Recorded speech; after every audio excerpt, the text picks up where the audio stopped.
Los incrédulos tropiezan, los creyentes se gozan. Como está escrito, he aquí pongo en Sión piedra de tropiezo y roca de caída, y el que creyere en él no será avergonzado. Romanos 9:33. Nuestro apóstol fue inspirado por Dios y sin embargo era llevado a citar pasajes tomados del Antiguo Testamento.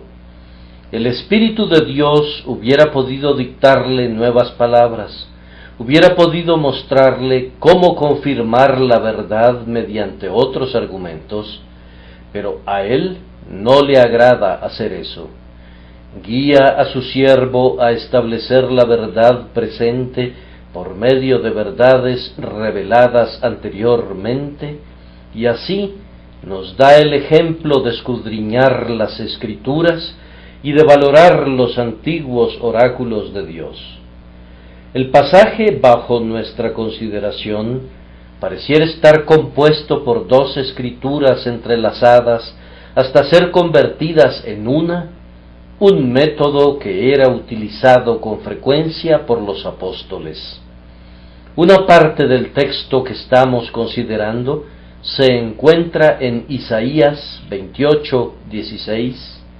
El apóstol no hace una cita literal, y más bien nos da el sentido en lugar de las palabras.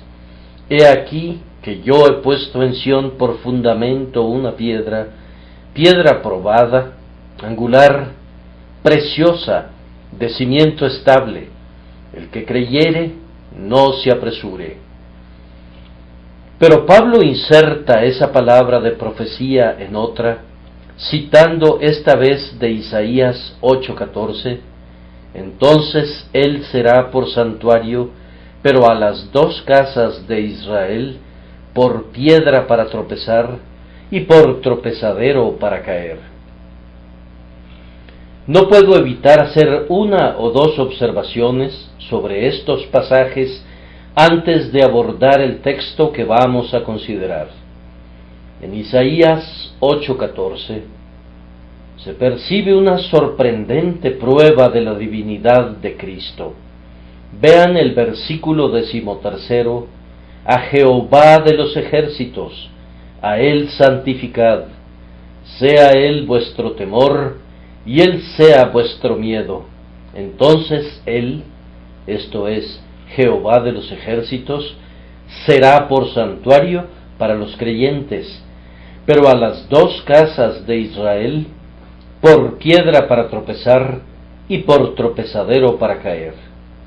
Isaías expresa una profecía de Jehová de los ejércitos, y Pablo la cita en referencia al Señor Jesucristo, con el propósito claro de que concluyamos que el Señor Jesucristo es el propio Jehová. Del segundo pasaje aprendemos otra verdad que sirve para ilustrar más de cerca nuestro texto. En Isaías 8:16 leemos: he aquí que yo he puesto en Sión por fundamento una piedra. El apóstol ha omitido las palabras por fundamento y ha insertado las palabras del otro pasaje por piedra para tropezar y por tropezadero para caer.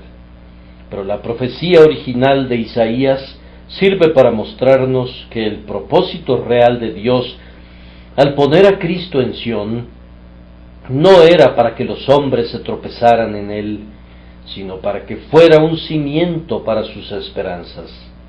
El propósito real de Dios era que Cristo fuera la piedra angular para la confianza humana, pero el resultado ha sido que para un conjunto de hombres renovados por la gracia todopoderosa, Cristo se ha convertido en un santuario de refugio y en una piedra de dependencia, y para otros, dejados a su propia depravación, se ha convertido en una piedra de tropiezo y roca de caída.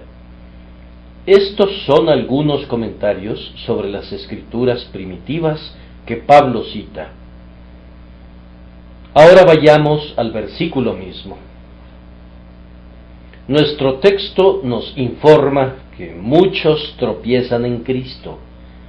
Y luego, en segundo lugar, nos asegura que quienes reciben a Cristo y creen en Él, no tendrán motivo de ser avergonzados. La primera declaración no necesita ninguna demostración, pues la observación misma nos enseña que muchos tropiezan en Cristo. Tan pronto Dios fue manifestado en la carne, los mortales comenzaron a tropezar en Él. ¿No es este el hijo del carpintero? Eran la pregunta de quienes esperaban la pompa mundana y la grandeza imperial. Conocemos a su padre y a su madre, y ¿no están todas sus hermanas con nosotros? Era la objeción susurrada por sus propios paisanos.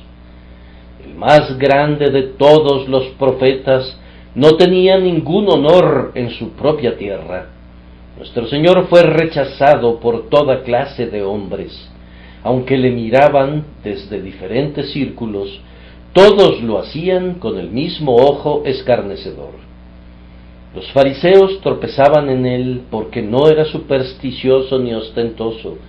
Ciertamente no se lavaba las manos antes de comer, ni tampoco oraba en las esquinas de las calles. Entablaba relaciones con los publicanos y pecadores. No se ensanchaba sus filacterias. Sanaba a los enfermos en el día de reposo. No tenía ningún respeto por las tradiciones. Y por todo ello, todo fariseo justo le aborrecía. El saduceo, por otra parte, a pesar de que odiaba la superstición farisaica, despreciaba igualmente a Cristo en gran medida. Sus objeciones eran disparadas desde otro ámbito. Para él, Cristo era demasiado supersticioso, pues el saduceo no creía ni en ángel, ni en espíritu, ni en la resurrección de los muertos, creencias todas que el profeta de Nazaret sostenía abiertamente. El escepticismo filosófico detestaba a Jesús porque su enseñanza contenía mucho del elemento sobrenatural. A lo largo de toda su vida, tanto en las cortes superiores de Herodes o de Pilato, como entre los más bajos rangos de la turba de Judea, Cristo fue despreciado y desechado entre los hombres. Desde tiempos antiguos habían perseguido a todos los profetas a quienes el Señor había enviado, y era poco sorprendente que ahora asediaran al propio Señor. Os tocamos flauta y no bailasteis, os endechamos y no lamentasteis. Esto podían decir todos los profetas de Dios, pues Israel no recibió ni al hombre solitario cuyo alimento consistía en langostas y miel silvestre, ni al espíritu más cordial que llegó comiendo y bebiendo. Eliminaron a todos los profetas de Dios y no aceptaron ninguno de sus reproches. Y cuando el Hijo mismo llegó, dijeron: este es el heredero, venid, matémosle, para que la heredad sea nuestra. Los judíos le rechazaron a una voz, con la única excepción del remanente conforme a la elección de gracia. Pero el judío no está solo en su ofensa dirigida a la cruz. Sabemos que cuando el Evangelio fue llevado a los gentiles posteriormente, Cristo crucificado fue piedra de tropiezo para ellos. Los refinados griegos, con sus diversos sistemas de filosofía, esperaban ver en el Mesías un pensamiento profundo y un gusto clásico, pero cuando oyeron predicar a Pablo sobre la resurrección de los muertos, no vieron nada que halagara su filosofía, y entonces se burlaron abiertamente de esa predicación. A la vez que el judío recogía su manto de flecos extendidos y llamaba a Cristo piedra de tropiezo, el griego marchaba a su templo clásico o a su academia científica y daba voces diciendo: pura necedad, los hombres que así hablan deben de estar locos. En todo tiempo, incluso hasta en nuestra época, siempre que Cristo es predicado, el corazón humano ha sido provocado de inmediato a la ira contra él. El embajador de Dios ha encontrado hombres renuentes a recibir la paz por él proclamada. El amado Hijo de Dios, que no vino sino con palabras de misericordia y ternura, ha sido aborrecido y rechazado por los propios hombres a quienes ha venido a bendecir. A lo suyo vino, y los suyos no le recibieron. Sin embargo, nosotros tenemos poco que ver con esas épocas pasadas. Tenemos que ver mucho más con el presente y con nosotros mismos. Y es algo triste saber que en medio de esta concurrencia, aunque supongo que nos autodenominamos cristianos, hay muchas personas para quienes Cristo es todavía piedra de tropiezo y roca de caída. Es un hecho lamentable que hay cientos de miles de personas en Londres para quienes el Evangelio de Cristo es tan poco conocido como si se tratara de hindúes o de tártaros. Para estos, Cristo no es una piedra de tropiezo, pues no lo conocen. Por tanto, no tienen la culpa que tienen algunos de ustedes por haber oído de Él y rechazarlo. En medio de la concurrencia presente hay algunos que tropiezan con Cristo por causa de su santidad. Él es demasiado estricto para ellos. Quisieran ser cristianos, pero no pueden renunciar a sus placeres sensuales. Quisieran ser lavados en su sangre, pero desean revolcarse todavía en el cieno del pecado. Hay muchas personas que estarían suficientemente dispuestas a recibir a Cristo si, después de recibirle, pudieran continuar con su borrachera, con su lascivia y con su desenfreno. Pero Cristo pone el hacha a la raíz de los árboles. Él les dice que hay que renunciar a todo esto porque por estas cosas viene la ira de Dios sobre los hijos de desobediencia y además, sin santidad, nadie verá al Señor. La naturaleza humana da coces contra esto. ¿Cómo? ¿No podría gozar de alguna lascivia favorita? ¿No podría disfrutar de estas cosas, al menos de vez en cuando? ¿He de abandonar por completo mis viejos hábitos y mis antiguos caminos? Tengo que ser hecho una nueva criatura en Cristo Jesús.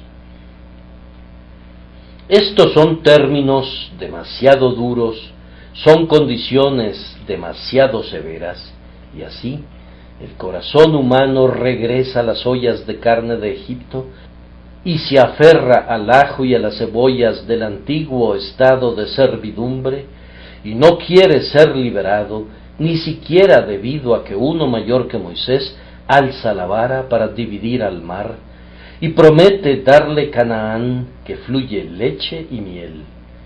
Cristo ofende a los hombres porque su evangelio es intolerante con el pecado.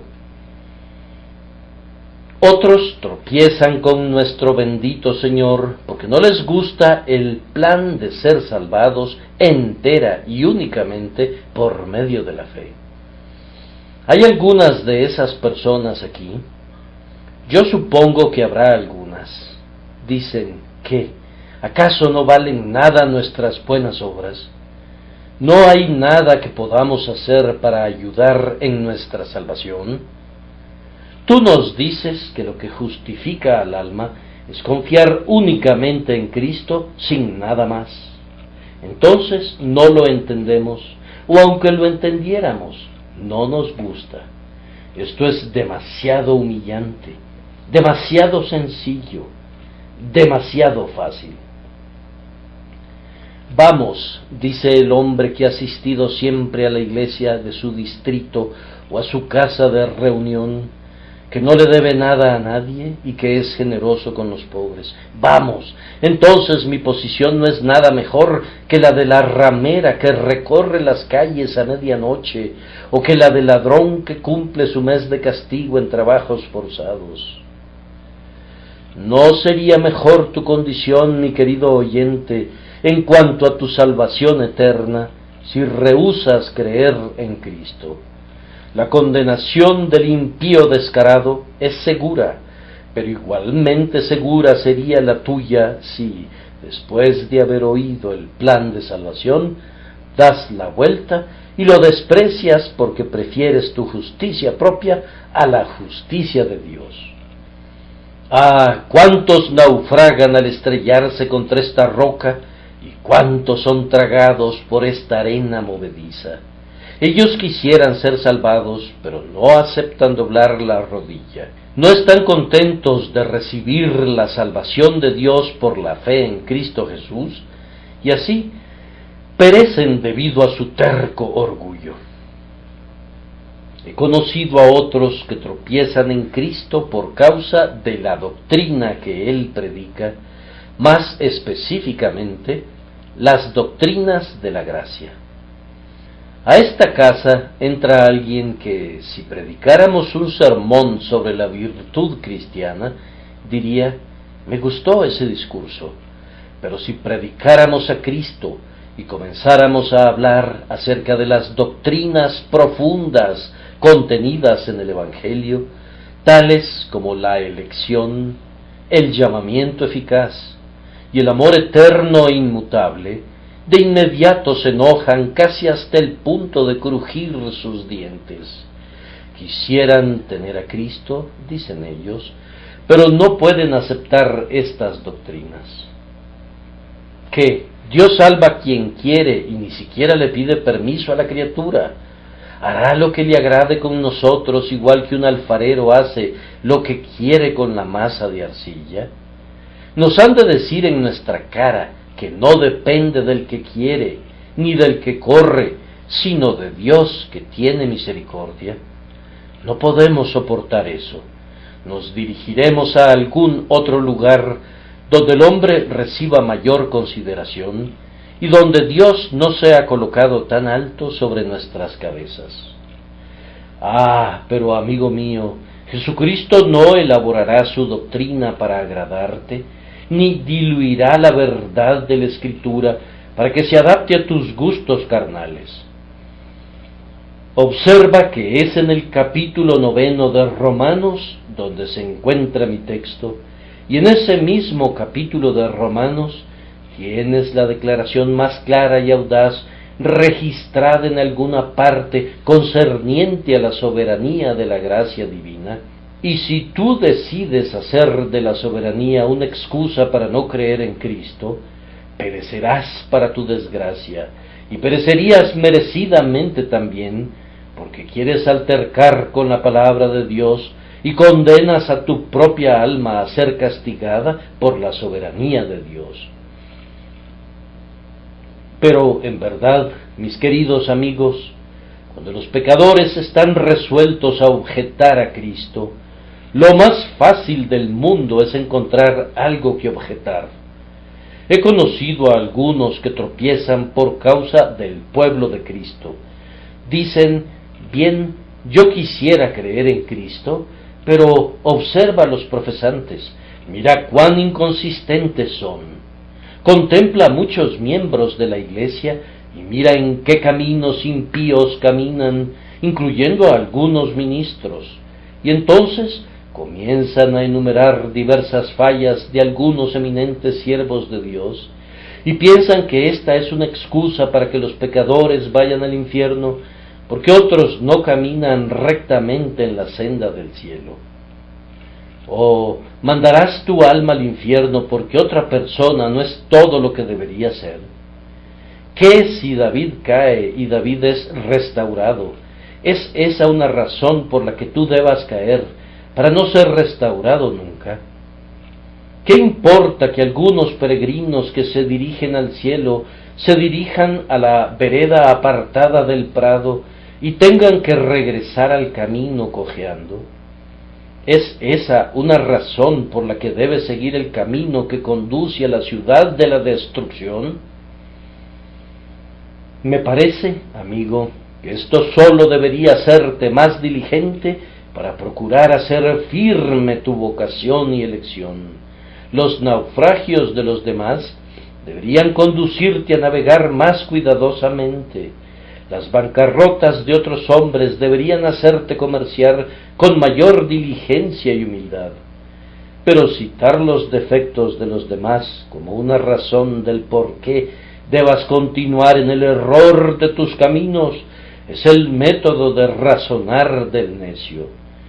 Pon mucho cuidado para que no descubras a tu necedad sumida en las llamas del infierno. La objeción real del hombre natural no es, sin embargo, ni contra el pueblo de Dios, ni contra el plan de salvación considerado en sí mismo, sino más bien contra Cristo. La piedra de escándalo es Cristo, la persona de Cristo. Ustedes no quieren aceptar que este hombre reine sobre ustedes, no están anuentes a que Él lleve la corona y a que reciba todo el honor de la salvación suya. Preferirían perecer en su pecado antes que Jesucristo sea engrandecido por la salvación suya. Esta es una severa acusación, me dirán. Si no fuera cierto, les ruego que me demuestren que es falsa, creyendo en Jesús. Si no tienen objeción a Cristo, acéptenlo. Pecador, si tú dices que no tropiezas por causa de Cristo, yo te exhorto entonces a que te aferres a Él. Si Él no es detestable para ti, estréchalo en tus brazos ahora. Vamos, hombre, si estuvieras en tus 5 sentidos, puesto que Cristo puede salvarte con una salvación eterna, tú ciertamente le asirías, a menos que hubiera alguna objeción por el camino.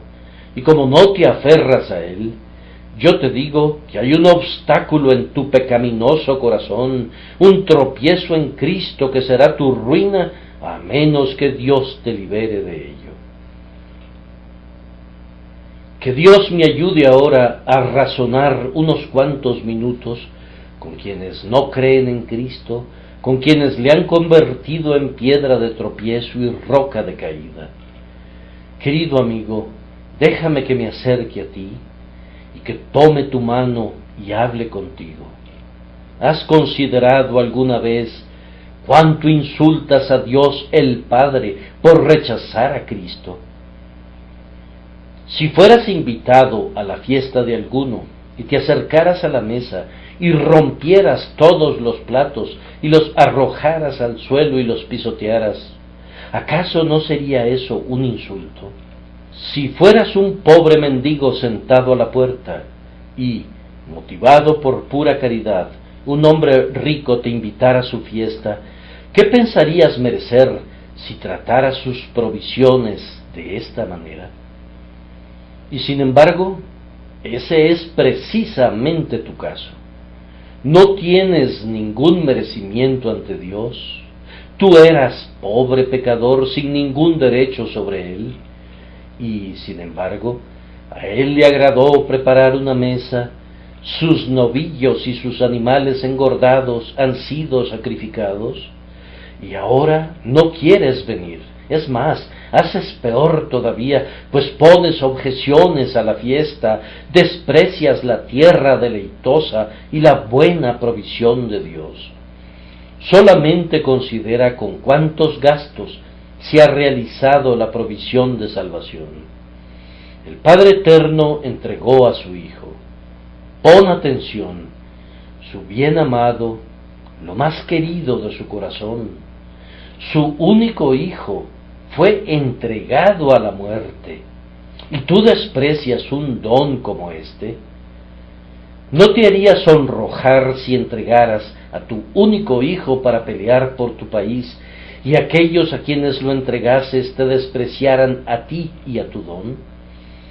Si por causa de algún patriotismo sobrehumano por el bien de tu país, llegaras incluso a matar a tu hijo, ¿no te heriría en lo más vivo si los hombres se rieran de ti e hicieran escarnio del acto?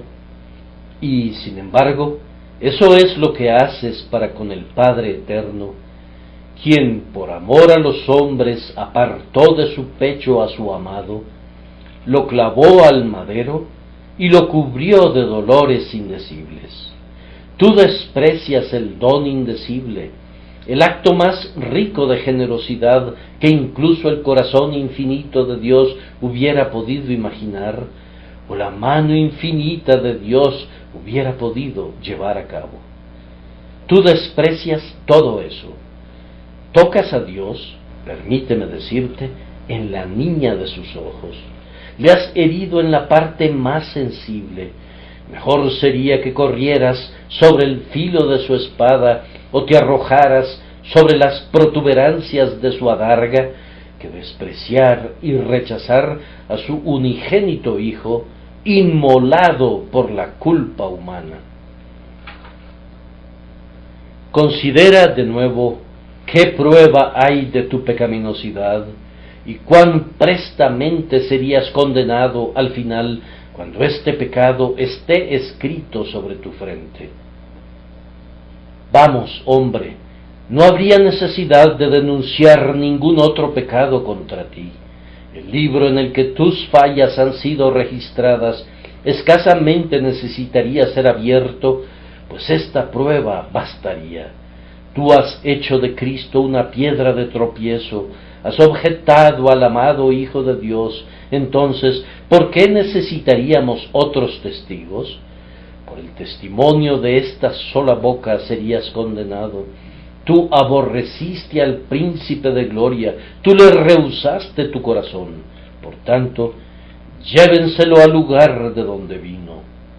¿Qué importa que no haya sido nunca un adúltero ni un proxeneta? Pues, ¿no basta esto? ¿No muestra esto la negrura del corazón del traidor y la vileza de su carácter? No quiso recibir a Cristo y más bien convirtió el cimiento que Dios puso en Sión en piedra de tropiezo y roca de caída. ¿Qué piensas de esto, tú que me estás escuchando? Además, como esto será un pronto testigo para condenarte, ¿cómo aumentará tu miseria?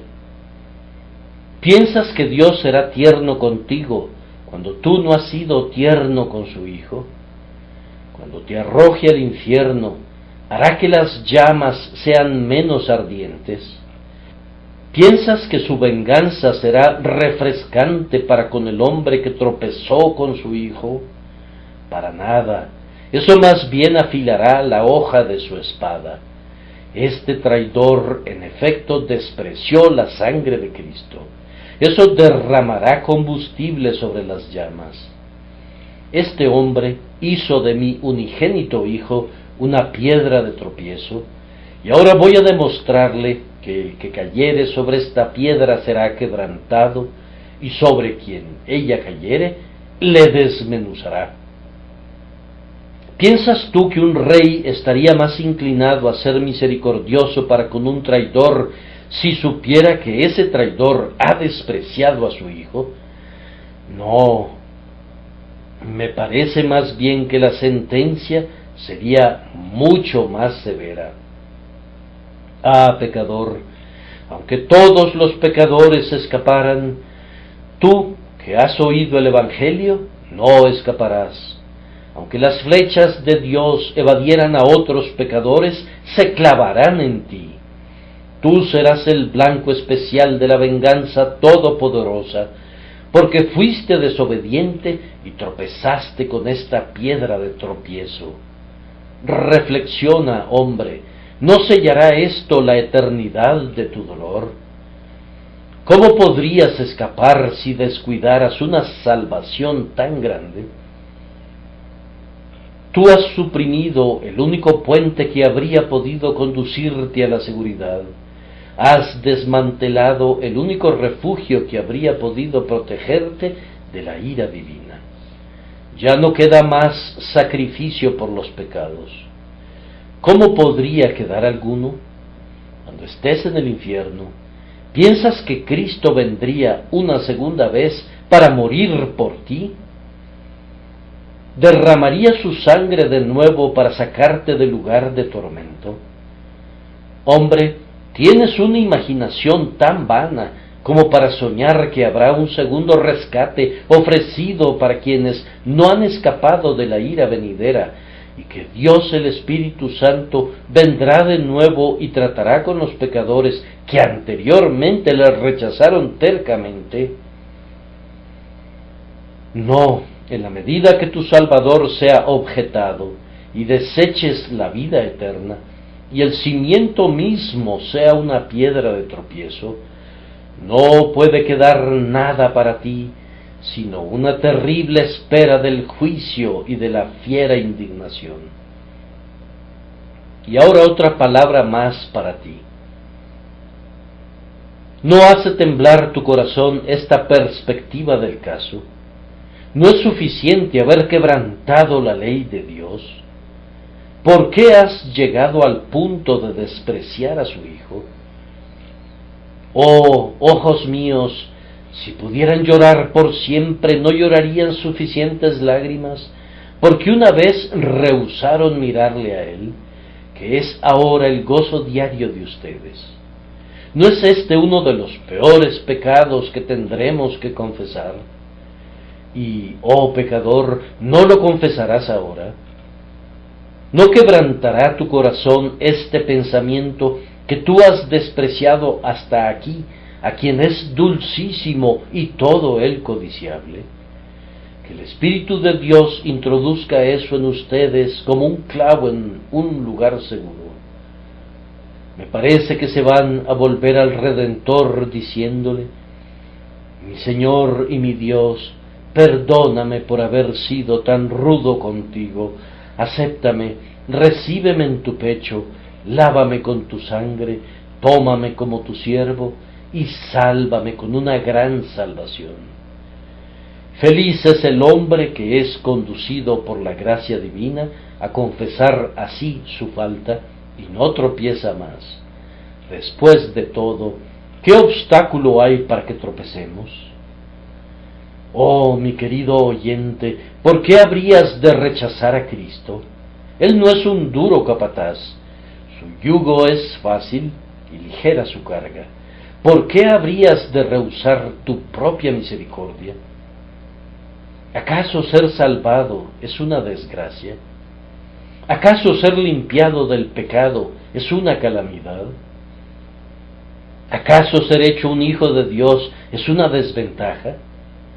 Escapar del infierno y volar al cielo, ¿no es acaso la más deseable de todas las misericordias? ¿Por qué, entonces, despreciar a Cristo? Eso es irrazonable. Que Dios te libre de este irrazonable pecado y te conduzca a aceptar ahora a Cristo con un corazón perfecto, y Él recibirá la alabanza por ello eternamente. Ahora voy a procurar explicar, con la ayuda del Espíritu de Dios, la segunda parte, la parte más consoladora del texto: el que creyere en Él no será avergonzado. Se sentirá avergonzado al pensar que no creyó antes. Será avergonzado al pensar que no cree más firmemente ahora. Con frecuencia sentirá vergüenza y confusión de rostro por cuenta de su ingratitud y de su pecaminosidad y de su descarrío de corazón. Pero el texto quiere decir que no será avergonzado por haber confiado en Cristo. Quien cree en Cristo nunca tendrá causa alguna de avergonzarse por haberlo hecho. Al tratar esto, antes que nada voy a comentar cuándo aquellos que confían en Cristo podrían ser avergonzados por haber confiado en Él. Bien podrían avergonzarse si Cristo los abandonara alguna vez. Si alguna vez se llegara a esto, que Él, el esposo de mi corazón, me abandonara y me dejara como una viuda solitaria en el mundo, si después de haber dicho, no te desampararé ni te dejaré, se apartara después de todo y nunca le dedicara a su siervo ninguna sonrisa de su rostro, entonces tendría razón, en verdad, de verme avergonzado por haber puesto mi confianza en un Salvador tan voluble. El Cristo del arminiano es alguien de quien tienen buena base para avergonzarse, porque redime a los hombres con la sangre preciosa, y sin embargo se van al infierno. El Cristo del arminiano ama hoy, pero odia mañana. Salva por gracia, pero esa gracia depende del uso que el hombre haga de ella. Rescata a los hombres de un estado de condenación y los justifica, pero, después de todo, los deja regresar al estado de condenación y después de todo perecen. Pero el Cristo de los cristianos es una persona muy diferente. Una vez que los ama, nunca los abandona. Donde ha comenzado una buena obra, la sigue haciendo y la perfecciona. El Cristo del cristiano dice: yo doy a mis ovejas vida eterna, y no perecerán jamás, ni nadie las arrebatará de mi mano. Mientras el cristiano no descubra que la gracia de Dios se ha ido por completo, que el amor de Cristo ha cesado, no tendrá ninguna causa de ser avergonzado. Además, el cristiano tendría causa de dudar si Cristo fuera a fallarle, ya sea en cuanto a la providencia o a la gracia, en sus tiempos de tribulación y tentación. Si el Señor no me sostuviera cuando esté en medio de los ríos, tendría causa de sonrojarme por mi esperanza. Si caminando a través de la hoguera las llamas me quemaran y no encontrara que el Señor fuera mi pronto auxilio en las tribulaciones, entonces sería avergonzado. Oh amados, ¿cuándo podría suceder esto? En 6 tribulaciones te ha librado, y en la 7ª no te tocará el mal. Han sido muy abatidos y no habrían podido estar más bajo, a menos que hubiesen estado en su tumba. Han sido muy pobres, teniendo escasamente pan para comer o vestidos que ponerse. Todo aquello en lo que confiaban ha dejado de ser su sostén. Se han quedado huérfanos en el mundo, con la excepción de su Padre que está en el cielo. Pero aún así, a pesar de todo ello, ¿no les ha sido suministrado el pan? ¿No ha estado asegurada su agua? ¿Y no ha de ser su testimonio hoy, en lo concerniente a Dios, que ha sido un amigo que ha permanecido más cercano que un hermano? Bien, entonces no serás avergonzado nunca, porque nunca te llegará un tiempo cuando te deje perecer a través de la presión de las tribulaciones, o cuando permita que seas destruido por la fuerza de las tentaciones. Además, un cristiano tendría motivo de ser avergonzado si las promesas de Cristo no fuesen cumplidas. Son muy ricas y muy plenas, y hay muchísimas de ellas. Y si yo tomo estas promesas y actúo según la palabra de Dios, y luego, después de todo, encuentro que la promesa es un mero papel de desecho, si el Señor rompiera su propio juramento, entonces yo sería avergonzado por haber creído en un Dios infiel. Pero, ¿cuándo será eso? Cristiano, ¿no te ha llegado todavía ese tiempo? Tú has visto promesas aplicadas con poder a tu corazón y las has llevado a Dios en oración. Permíteme apelar a tu experiencia. ¿No han sido cumplidas más allá de tu expectativa o de tu fe? ¿No ha hecho Dios por ti cosas sumamente abundantes que sobrepasan lo que puedas pedir o pensar? Y, sin embargo, esta mañana tal vez tengas miedo de que su promesa no sea cumplida. has asistido aquí con un espíritu abatido, has tenido tantos problemas durante la semana que realmente comienzas a estar avergonzado por haber confiado en Dios. Avergüénzate de ti mismo por estar avergonzado, pero puedes estar seguro de que tu confianza no es algo de que debas avergonzarte. Pero, oh hermanos míos, cuán avergonzado estaría el cristiano si cuando llegase al momento de la muerte no encontrase apoyo, no viera a ningún ángel amable junto a su lecho, a ningún salvador que sostuviera su cabeza en alto en medio de las olas.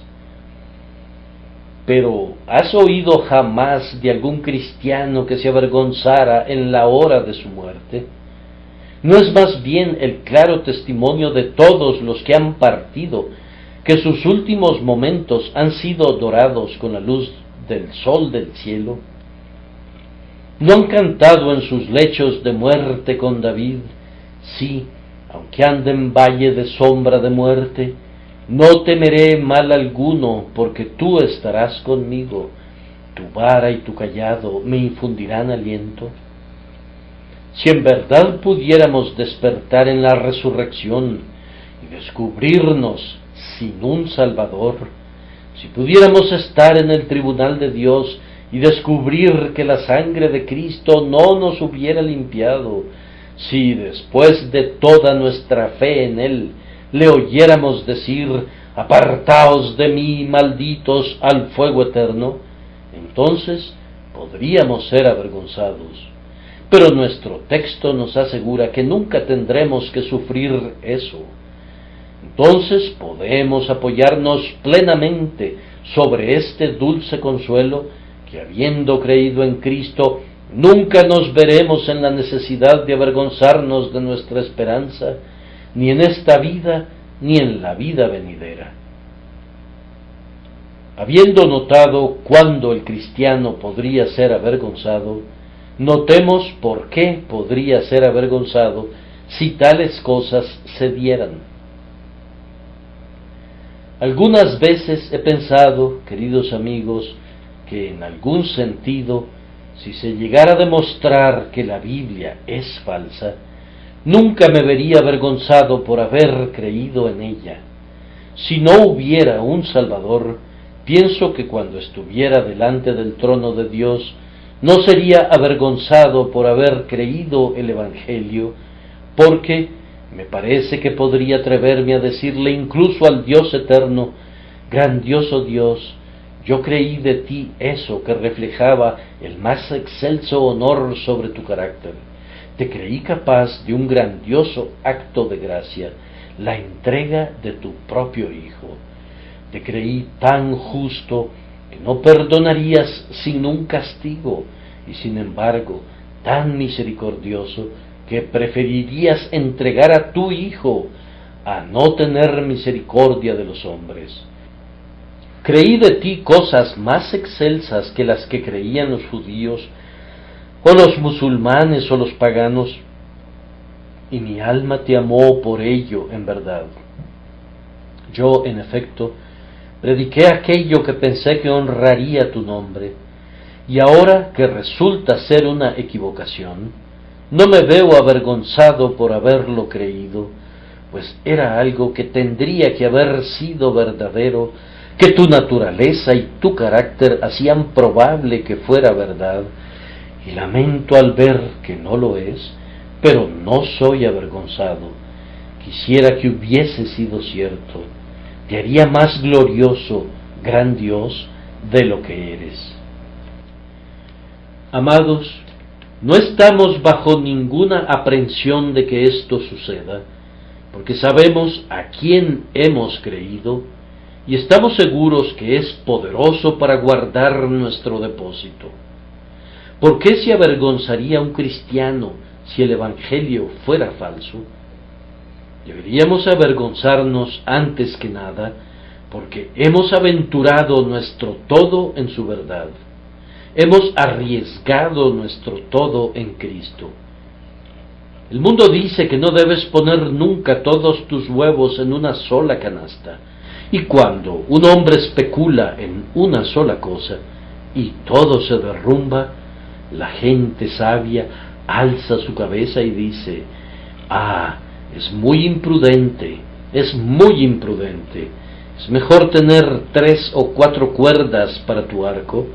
No debes depender de una sola cosa. El mundo está muy en lo cierto en las cosas humanas, pero henos aquí, poniendo toda nuestra dependencia en un hombre.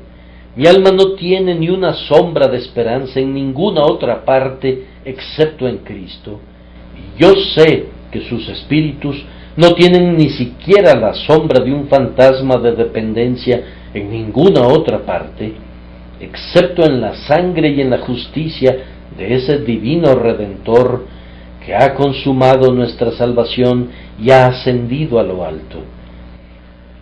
Si pudiera fallarnos, entonces todas nuestras esperanzas se habrían desvanecido y seríamos los más dignos de conmiseración de todos los hombres. Si nuestra esperanza resultara ser un engaño, seríamos en verdad necios y tendríamos razón de vernos avergonzados por nuestra esperanza. Además, seríamos avergonzados porque hemos renunciado a esta vida por la venidera. Creyendo en el mundo venidero, hemos dicho: este no es nuestro reposo, no tenemos aquí una ciudad permanente. El proverbio del mundo reza: más vale pájaro en mano que 100 volando. Pero nosotros, por otro lado, hemos dicho que el pájaro en mano no es nada en absoluto, que los 100 pájaros volando lo son todo. Nuestra alma dice: dicha, no la esperamos aquí, es allá que la dicha ha de ser encontrada.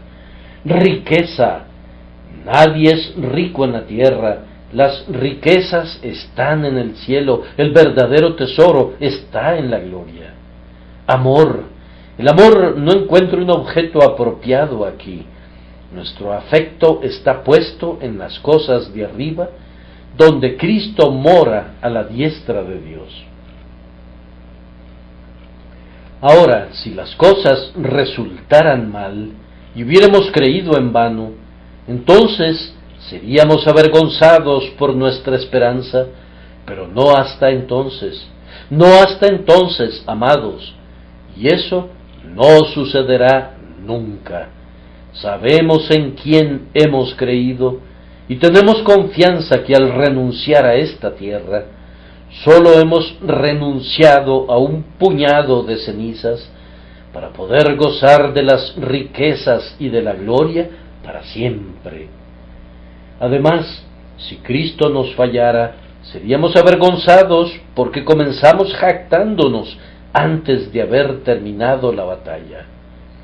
En Jehová se gloriará mi alma. Espero que digan, queridos amigos, que aunque no han entrado en el cielo y todavía no han visto a Cristo cara a cara, han aprendido a gloriarse en la cruz de Cristo, y nadie ha sido capaz de detenerlos en su gloriarse.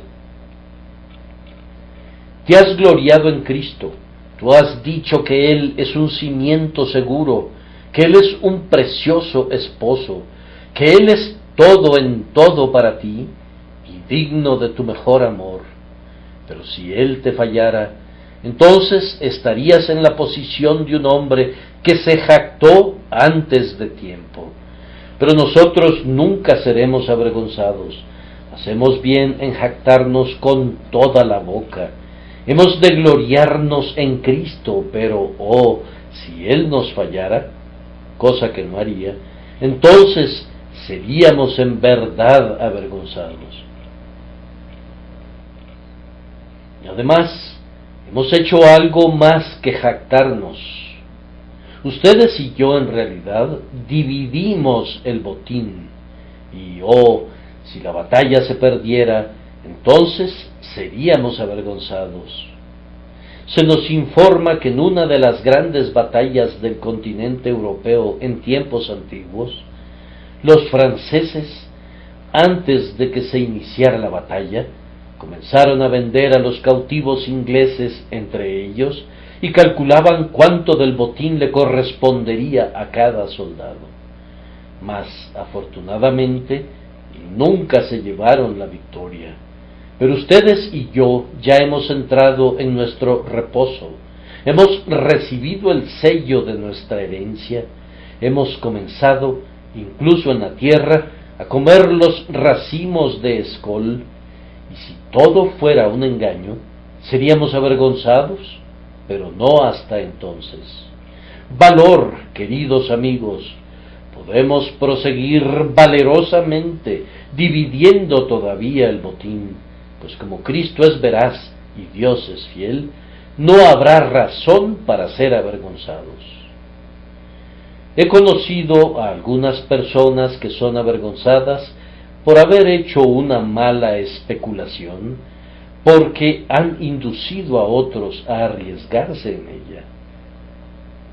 Han sido más avergonzados al darles la cara a sus amigos que han perdido dinero, de lo que fueron por reconocer que ellas mismas perdieron. Ustedes y yo hemos estado induciendo a otros a embarcarse en esta grandiosa aventura. Hemos enseñado a otros a creer en Cristo, y algunos de nosotros escasamente pasamos un día sin ganar a otras almas para tener confianza en Cristo. Tenemos una dulce seguridad de que no hemos predicado fábulas astutamente ideadas y de que nunca seremos avergonzados. He de ambicionar su paciencia solo por un momento más, mientras prosigo ahora a comentar quiénes son aquellos que nunca serán avergonzados. La respuesta es general y especial. El texto dice: el que creyere. Cualquier hombre que haya vivido o que viva, que crea en Cristo, no será avergonzado. Si ha sido un pecador descarado o un moralista, si es educado o iletrado, si es un príncipe o un mendigo, no importa. El que creyere en Cristo no será avergonzado. Tú, hombre, que estás por allá, aunque asistas muy poco a la casa de Dios, pero si crees en Cristo hoy, nunca serás avergonzado debido a Él. Ustedes que han asistido a la casa de Dios durante años y se sienten culpables por haber rechazado a Cristo, si confían en Él ahora, no serán avergonzados. Pero hay una particularidad que es el que creyere. Otros serán avergonzados. Tiene que haber una fe real y sentida. Tiene que haber una confianza simple en la persona y en la obra de Jesús. Siempre que esté presente esa confianza, no habrá vergüenza. Dice alguien, pero yo tengo tan poca fe. Tengo miedo de que seré confundido. No, tú caes bajo la condición el que creyere, aunque su fe sea muy poca, nunca será avergonzado. Dice otro, pero yo tengo muchas dudas. Aún así, querido corazón, puesto que tú crees, no serás avergonzado. Todas tus dudas y tus miedos nunca te condenarán, pues tu fe ha de prevalecer. Pero, dice alguien más, mi corrupción es muy fuerte. He asistido esta mañana lamentándome debido a mis imperfecciones. Ellas han alcanzado el control de mi fe y yo he caído durante la semana. Sí, alma, completamente caída como estás, si tú crees, nunca serás avergonzada. Te mira el pecado a la cara, te sientes muy abatido bajo un sentido de tu propia indignidad. Atrévete a creer en Cristo tal como eres, con pecados y todo. Arriésgate en Él sin ninguna otra confianza. Cuando las perspectivas son oscuras y las gracias muertas, cuando las evidencias son negras, cuando todo se mira ceñudo y como una maldición, atrévete a creer en Él. Tómalo ahora para que sea tu amigo cuando no cuentas con ningún amigo. Huye ahora a este refugio cuando toda otra puerta está cerrada. Ahora que el invierno ha congelado todo torrente, ven ahora y bebe ahora de este torrente que fluye por siempre. Este pozo de Belén que está dentro de la puerta no puede fallarte nunca, y no necesitas poner tu vida en peligro para alcanzarlo. Es libre para ti en este instante. Agáchate y bebe confiadamente. Agáchate y bebe, y no tendrás más sed, pues el que creyere en Él no será avergonzado. Para concluir, el texto significa más de lo que dice. Pues si bien es cierto que dice que no será avergonzado, significa además que será glorificado y colmado de honor. Si tú confías en Cristo hoy, te acarreará la vergüenza de los hombres, te asegurará tribulaciones y aflicciones, pero también te garantizará honor a los ojos de los santos ángeles de Dios y gloria al fin a los ojos del universo reunido. ¿Dónde está el hombre que confía en Cristo hoy? Allí está en el cepo. Y los hombres dicen, ajá, ajá, el necio, el necio, el necio. Confía en Dios, a quien no puede ver.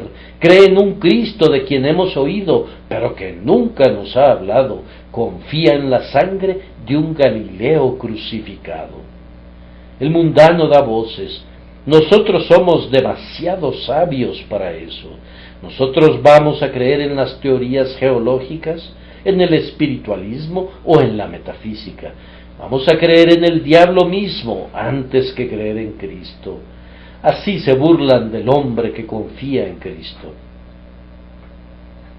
La escena es cambiada, la generación de los vivos se ha marchado y el mundo se ha convertido en un gran campo santo.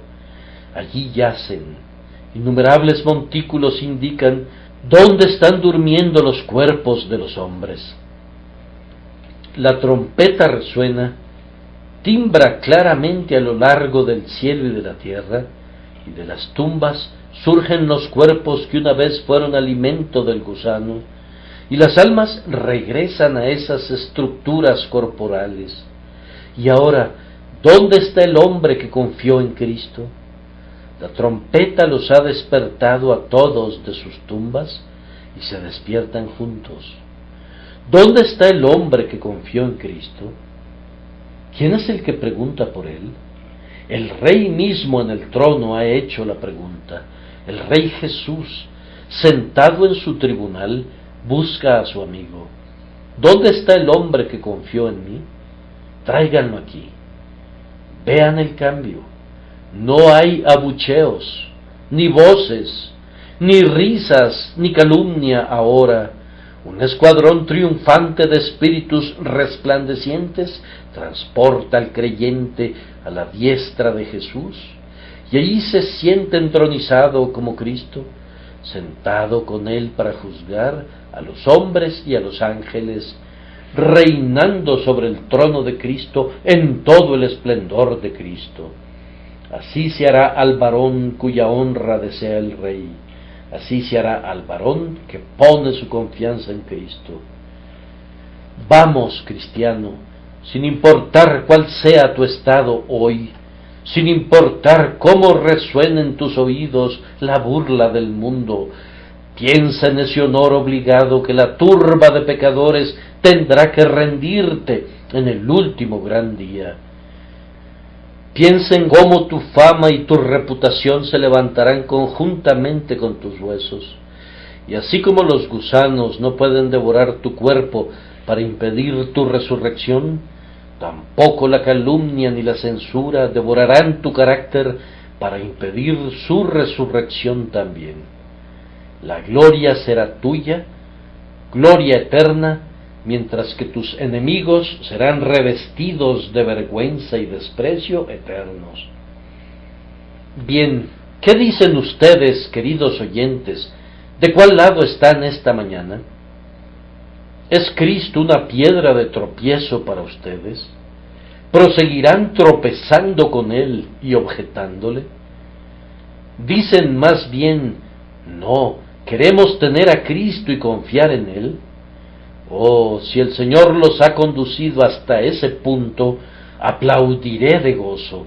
Y ustedes ángeles, toquen sus arpas, ustedes serafines, afinen de nuevo sus liras, pues hay gozo en el cielo como hay gozo en la tierra cuando un alma llega a poner su confianza en Cristo. Que el Señor nos conduzca a hacerlo a cada uno de nosotros, por Jesucristo nuestro Señor.